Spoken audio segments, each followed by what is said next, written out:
开箱婆罗洲。欢迎收听今天的开箱婆罗洲之婆罗洲有话题。你好，我是美玲。嗨，我是小芬。那相信西马的朋友都听过婆罗洲的特产硕莪虫吧，或者是我们把它称为象鼻虫。它就是白白胖胖，会在口里爆浆的那种硕莪虫。你吃过吗？其实我没有那你吃过吗？我吃过一次，感觉如何？好吃，好吃哦。因为它已经炸了之后去炒那个酱油还是蚝油之类的，好香哦。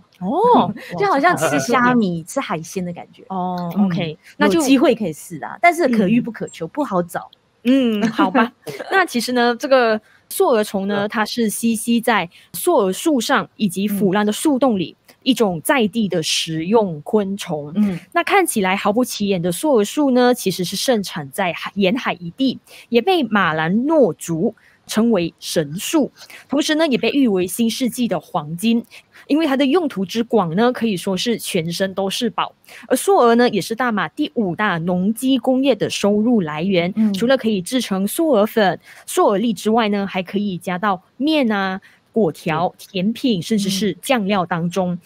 而且呢，它也可以作为新能源，为砂拉越带来非常大的经济效益。好处非常非常的多。那其实在我们砂拉越呢，就有一家专门研究和开发从上游到下游硕莪产品的一家公司哦，甚至呢，他们也把这些产品呢出口到世界各地。那同时呢，他们也是砂拉越政府在1993年成立的一家公司，现在已经私营化了，叫做 CRAUN Research。今天呢，就非常的荣幸能够邀请到研发部的 Roland 还有 Daniel 以及 Head of Technology Economy Division 的 Azri 来加入我们，来跟我们聊聊关于这个砂拉越的硕莪种植以及接下来的发展趋势。Hello guys。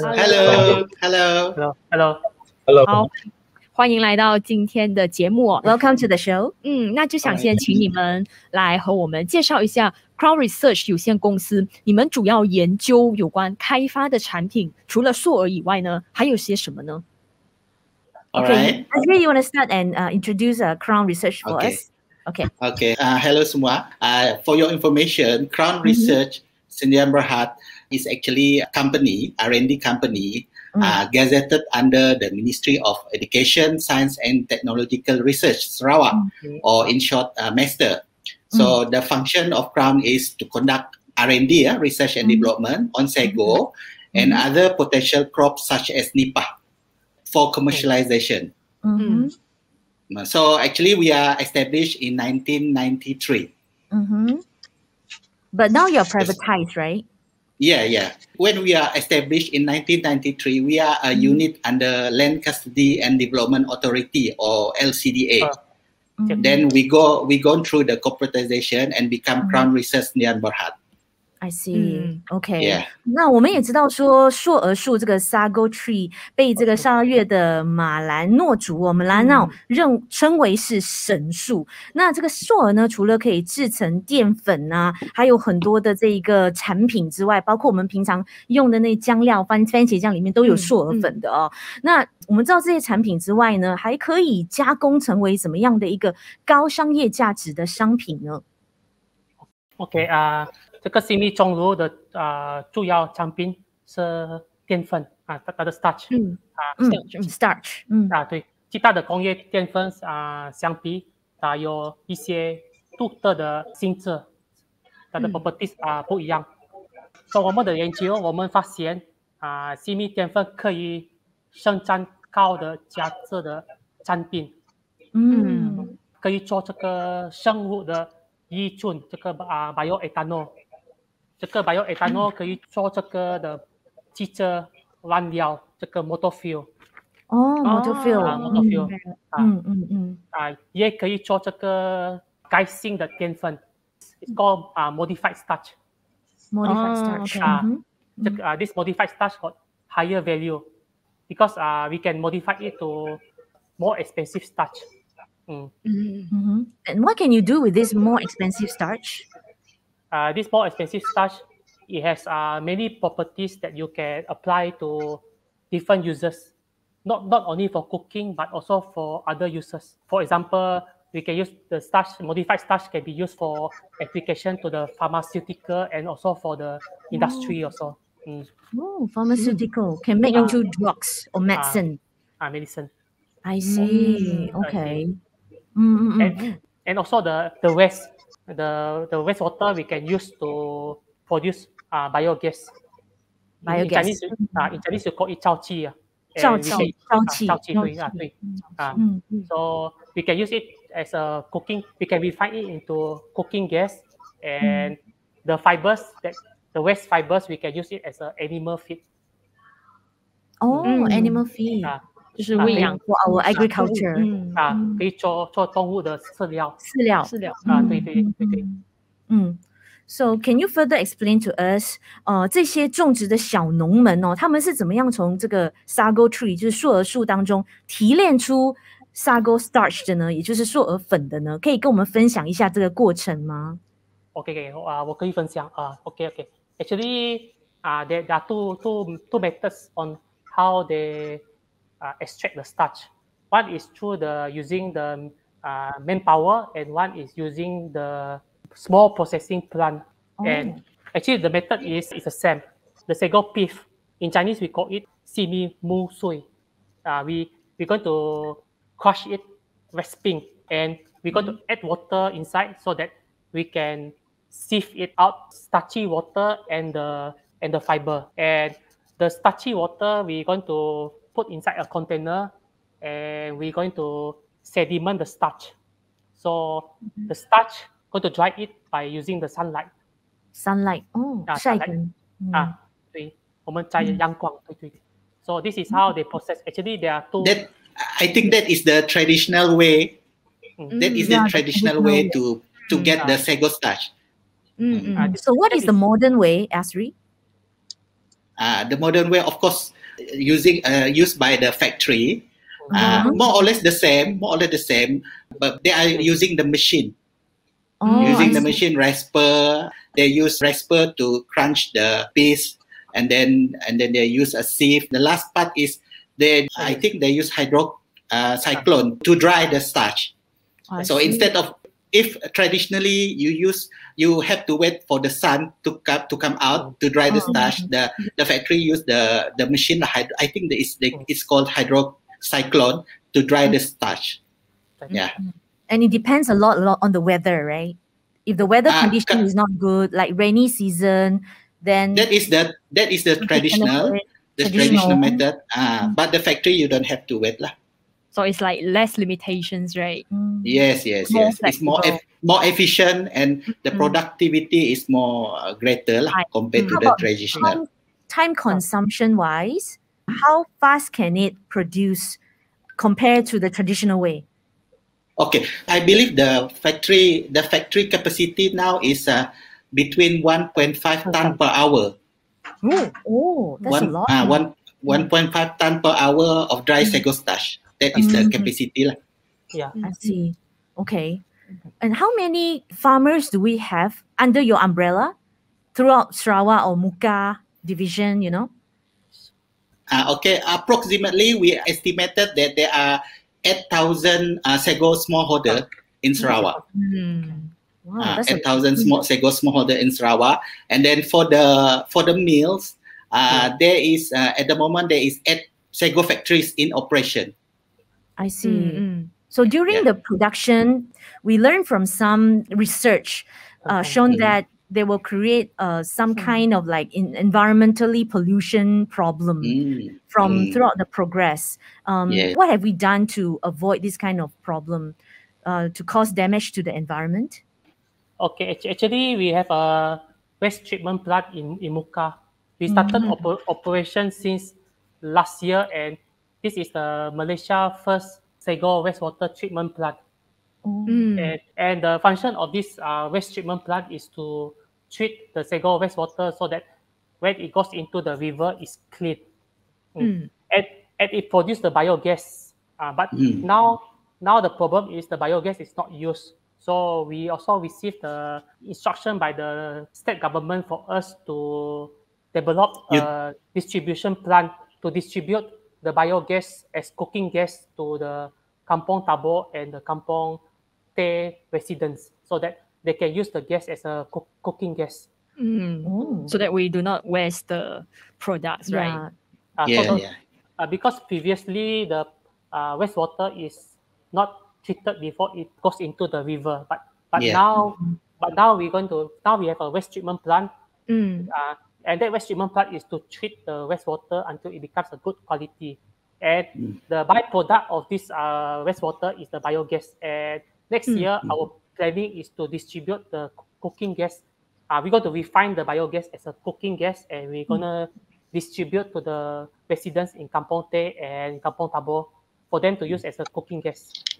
And the cooking gas, we estimate it to be cheaper than natural gas is because, or the LPG is because the gas is made from wastewater. So the wastewater is free. It's not, you're not paying for the wastewater. So hopefully we can provide the cheaper gas to the household in Kampong Teh and Kampong Tabo. How many households, approximately how many households are there in these two kampongs? And it will benefit how many people? We estimate we're going to provide the gas to 140 plus households in Kampong Tabo and Kampong Muka. So next year, hopefully our project can start because there's a lot of delay because of the MCO, the quarantine. So our partner from Singapore, they still cannot come in yet. So we wait until the once they appointed the contractor, we can start the work maybe by next year. Oh, I see. So you appointed contractors from outside of Sarawak as well, from Singapore. No, actually, our business partner is from Singapore. So our technology partner is from Singapore, but they have yet to appoint the local contractor to install the pipeline, to distribute the gas, and to develop the technology because our biogas is in a natural step. They have to process it and they have to refine it before it can be used as a cooking gas. I see. But that is really a very good initiative, and hopefully this initiative can run smoothly, and benefit citizens there. Especially citizens in Kuching. But for now it's only Muka region because you know, Sego industry is a small small industry in Muka. Centralized in Muka.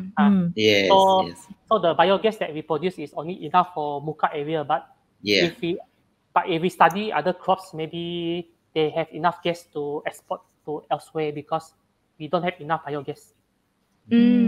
So I was wondering, why is it only centralized in Muka? Is it because of their climate there, or their the earth quality there? Maybe I can answer. If you are referring to the treatment plant, it is because all the factory is in Muka. Why not distribute some of the factories, throughout Sarawak so that it's more balanced and the reason why we call it Muka as the hub, production hub for sago is because of the sago palm itself. The main sago growing area of sago palm is in Muka. So that's why the sago factory is also in Muka. So so that's why it's centralized in Muka at the moment. So how about other place in Sarawak? Is it suitable for us to plant sago as well? Maybe Roland, can you answer? Okay, so for this sago, the best place to grow is near the river bank. 沿海 so 河岸就是要比较沼泽的那一种泥土嘛，比较湿的泥土跟那个粘土 clay soil 啦，粘土啊。OK。不过那个 pit soil 那个泥滩土啊，不要它的那个不要超过2.5米的深啊，不要太 deep。2.5米的如果它的 pit soil 比较 is deeper 啊 is not suitable for sago. Why is it? Because if the pit soil is too deep, there is no nutrient inside this soil. It's not fertile. Okay. So the best soil, of course, is the mineral soil, clayish mineral soil. Okay. Yeah. So in Muka is around 40,000 hectare of this sago growing. That's the plan. So actually, this sago is a staple food for this local people lah, Malanao. Yes, Malanao. So as Roland mentioned just now, we currently have 400 hectare of the land. Yes, 40,000 like that. 40,000. 40,000 hectares. That's quite huge. Yes. So, do you know how much can it grow or produce the amount of sago starch or byproducts for a year? Maybe I can answer that one lah. Okay. If you look at the acreage, the area, based on the Department of Agriculture, Sarawak, the growing area for sago is about 40,000 hectare.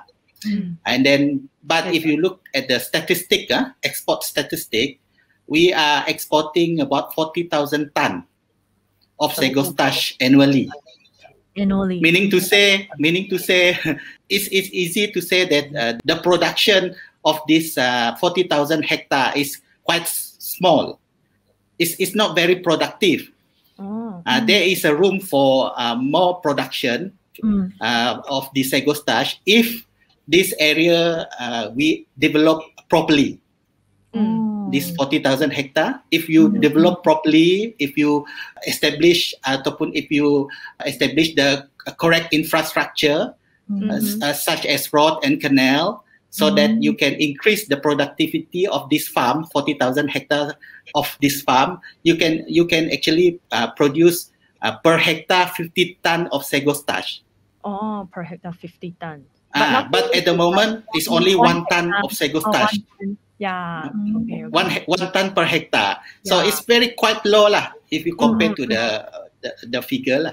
The main reason is being the transportation challenges that we are facing in Muka. Something that I like make people understand that the sago industry at the moment, the raw material, we are depending on the smallholder. It's not from the plantation compared to oil palm. Oil palm, you have big plantation. If I'm not mistaken, you have 100,000 of oil palm plantation throughout Sarawak. But sago, we dependent on the smallholder, which is the area is about 40,000 hectare throughout Sarawak. And then this smallholder farm, we consider is not very productive lah. Due to the because it's a smallholder crop, it's managed by the orang kampung. It's not really estate. It's not really. It's not like the oil palm plantation management. It's orang kampung punya management. So that's why the production is quite low lah. So have you thought of any ways to like improve the production? Yes, of course. We in CRAUN, we actually, as mentioned by Roland, we have the upstream research activity and downstream research activities. So on the upstream research activities, we want to introduce the good agronomic practices to this farm so that they can produce more palm lah. At the moment, based on our study, we can say that actually 1 hectare you can planted 100 palm, 100 sago palm. That is the best practice that we can implement to this smallholder. Actually, 1 hectare you can plant 100 palms. If you can planted 100 palm, if you have 40,000 hectare, you time by 100. So immediately the production will be bigger immediately. Unfortunately, all these 40,000 hectare smallholder farm, they are not fully planted. Most of them are not fully planted due to because there are no access to their kebun lah, to their farm lah. How come there are no access? All this time they are using the small stream, Sungai Kecil. And then most of the time, this Sungai Kecil, they are depending on the high tide, air pasang, air surut. So that is one of the. So that's why, as we in CRAUN, we very encourage the government, especially when when later on we have this lembaga to look into this, to provide good infrastructure to this smallholder so that they can access to their farm.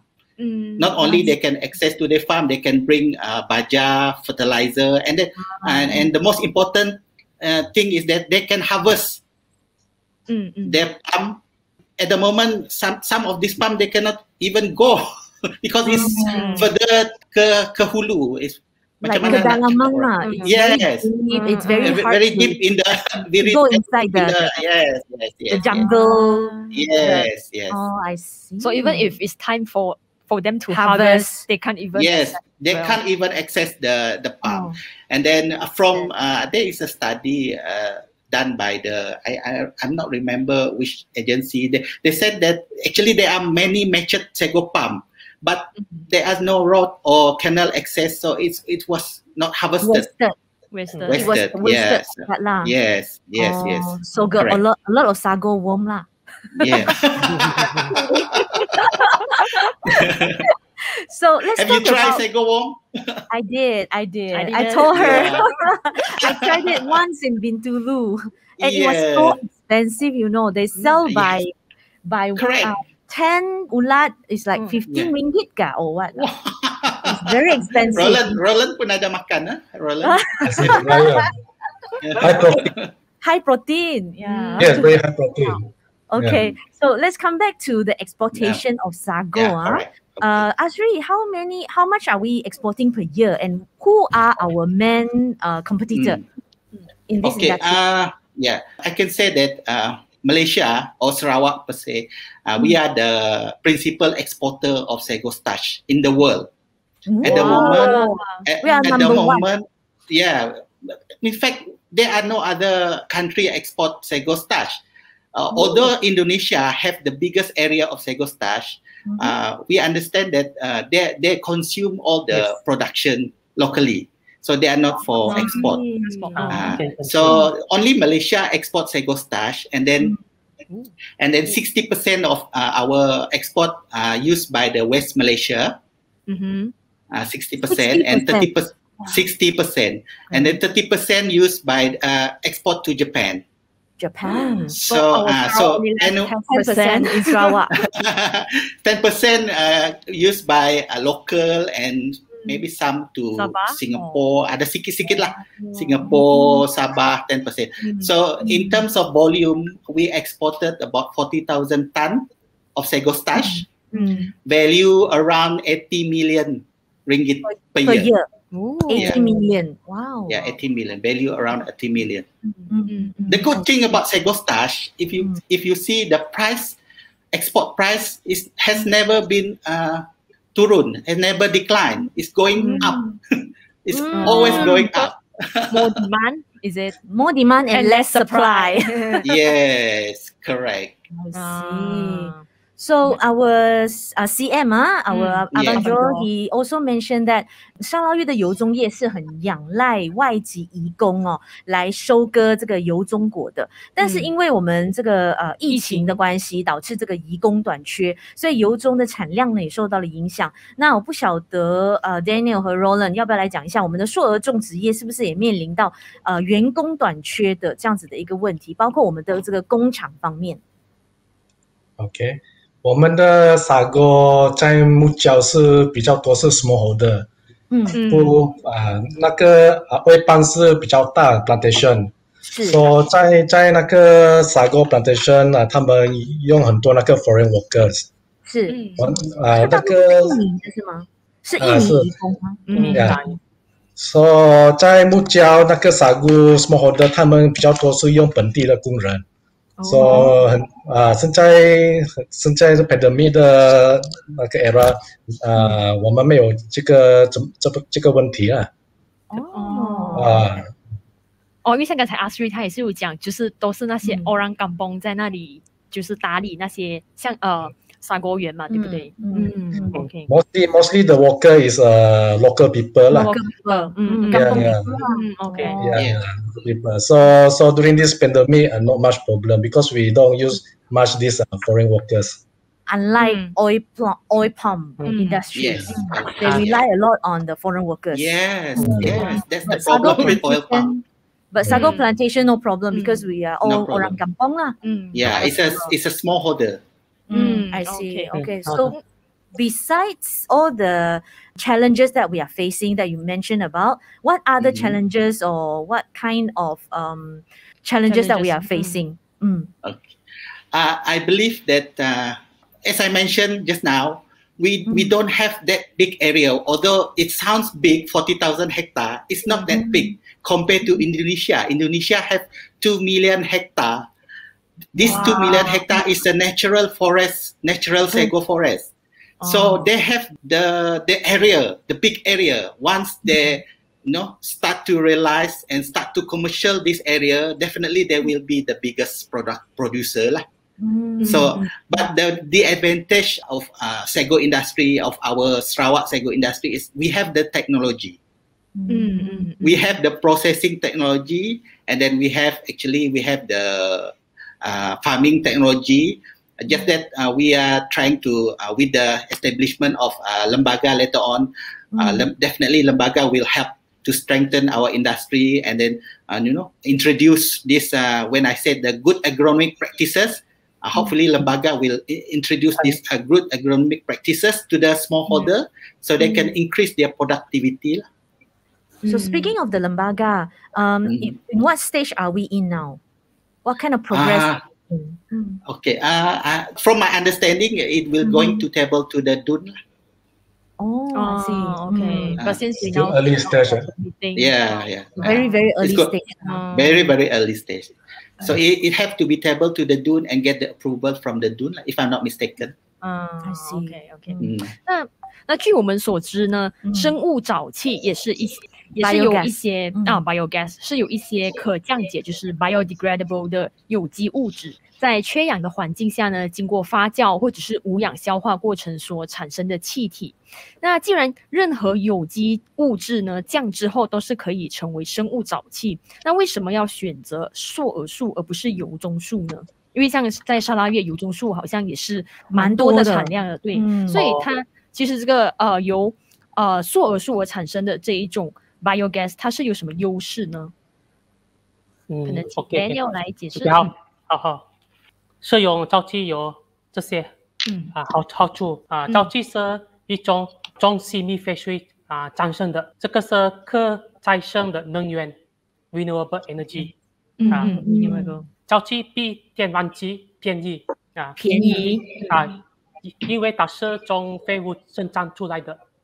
废物生产出来的，出来的，说沼气比天然气便宜，还有生产沼气可以减少废水的淀粉，可以 reduce the starch in the wastewater， 可以减少废水的淀粉that's why it can 它可以减少废水的污染呢，它的 pollution。And why we choose the sago industry is because 因为我们的公司的目标是发展这个细密的产业，不是细密是这个 sago 硕莪产业，产业对我们不是这个，我们的目标不是发展优重的产业。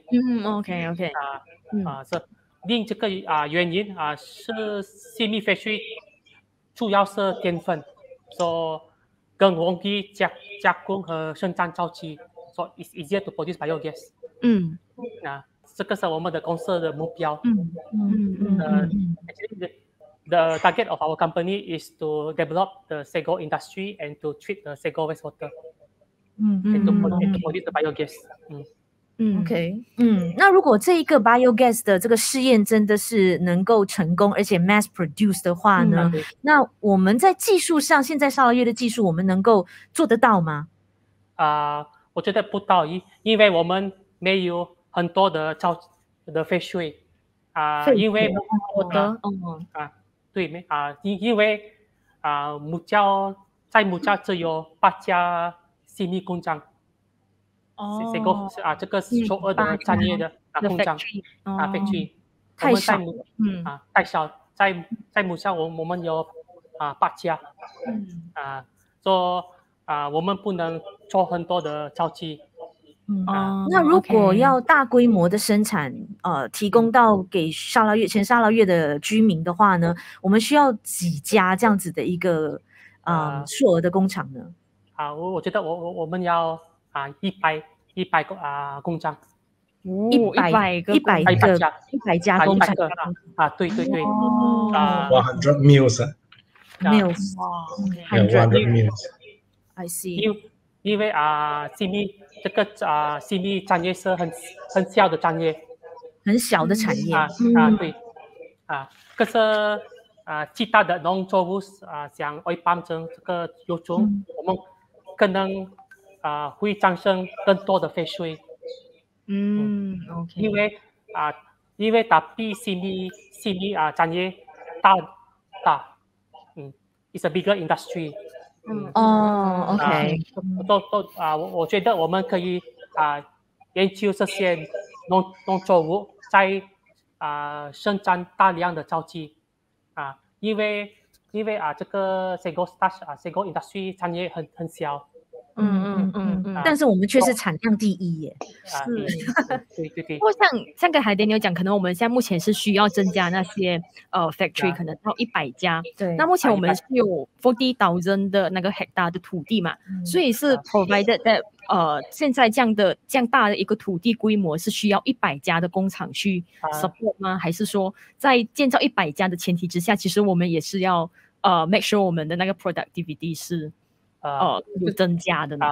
现在我们的增长很小，因为说 not enough production。not enough production。OK。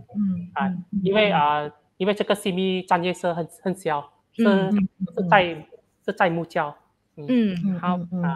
所以我不能这个 export 出口砂拉越的以外，因为我没有很多废水那大概 Daniel， 你觉得我们还有多远的一个目标可以达到这个100家工厂这样子的一个终极目标的这样子的一个规模？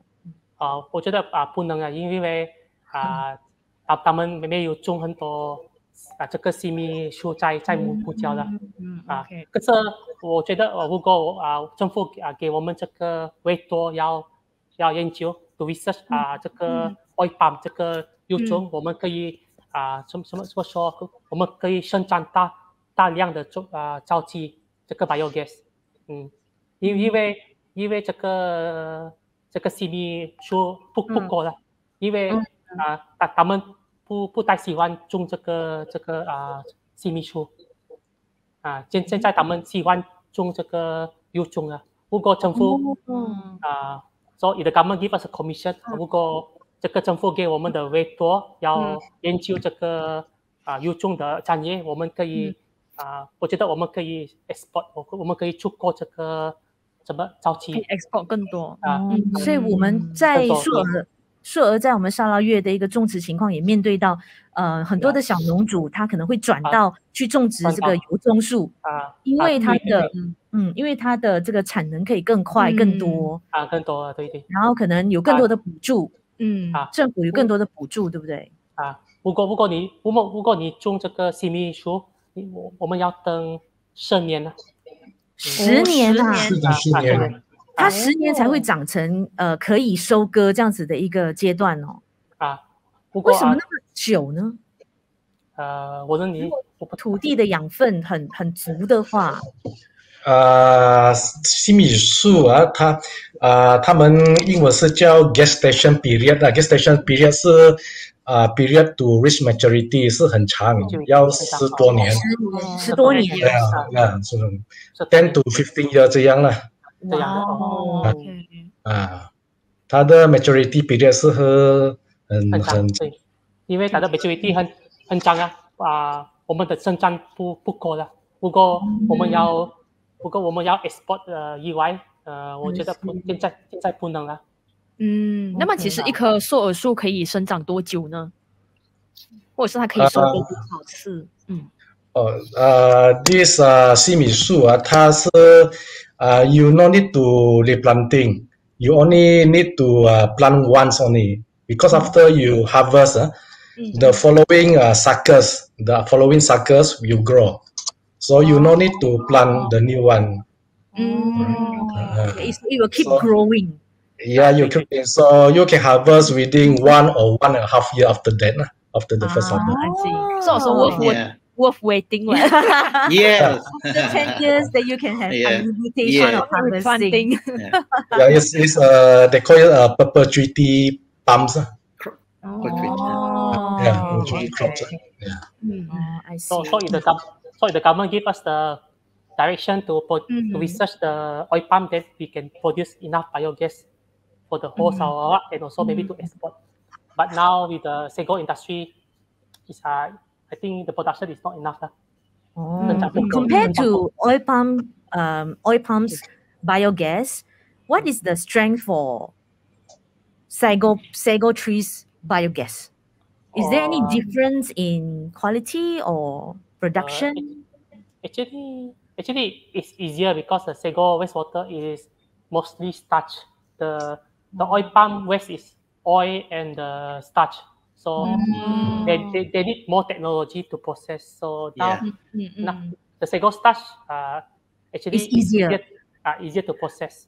I believe the production, the cost to produce biogas or to set up sago wastewater treatment is much cheaper compared to oil palm. Okay. Only problem is not enough sago waste. Yes. 那么之前呢，我们就有听到我们的首长阿邦州就有表示，沙拉越将会设立这个硕莪还有亚达树木业局，来帮助促进沙拉越的硕莪还有尼巴区的那个领域发展。那你们认为这个工业局可以为沙拉越的硕莪种植业带来什么样的帮助呢？Azri, maybe you can answer on the lembaga. Yes. Okay. All right. Okay. Actually, we are looking forward for the establishment of lembaga. They call it lembaga industri nipah dan sagu. So in short, it was LINAS. At this moment, we call it LINAS lah, lembaga industri nipah dan sagu. And then CRAUN, we are looking forward for this lembaga to be set up because we see that this lembaga will be able to regulate, to enhance and strengthen the development of sago industry, and then so that we can turn sago into a major agriculture commodity, same as oil palm. Because as you know, oil palm has its own lembaga. Same goes to cocoa has its own lembaga. So that is the importance of lembaga, so that we can provide good infrastructure. And then another one is we believe that the smallholder, you need to rehabilitate the existing unorganized smallholder farm, and then to do the marketing and promotion of sago, and as well as to introduce new technological advancement that definitely will increase the productivity of this sago lah. So Azri, do you encourage small farmers or those who have lands to venture in this industry? Okay. Actually, at the moment, the strategy, the government strategy is to we look into the existing smallholder, yang sudah ada, the existing smallholder, and we want to improve dia punya productivity first, because as mentioned by Roland, if you want to plant now, you need to wait 10 years.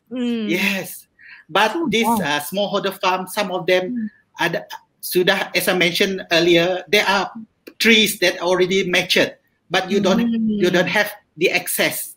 That is the kerugian lah. Problem now we have to settle first. Yes. That's why I repeat that the good infrastructure is very much important lah for the sago smallholders. Of course, what we need is a proper transportation system maybe providing them with boat or more manpower. I believe there is two transportation mode that can be used in the Sego area. One is road, one is canal. Canal. These two lah, very important transportation method system lah.